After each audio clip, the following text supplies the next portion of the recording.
యెహోవా అనే నామము అది యెహోవా దేవుడు అనే యెహోవా దేవుడని ఆయనకు మాత్రమే ఆ నామం కలదు.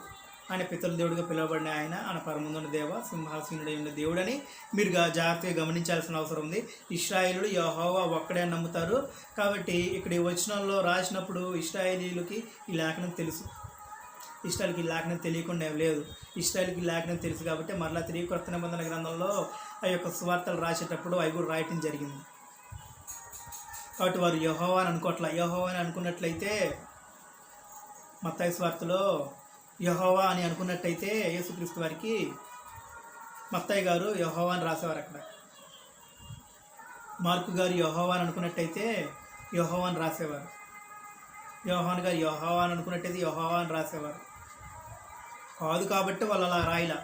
తండ్రి అయిన దేవుడు అలా రాయించలా. ఆయనకు ఆ నామం లేదు కాబట్టే తండ్రి అయిన దేవుడు మొదట గమనించాలి మీరు. బైబిల్ గ్రంథం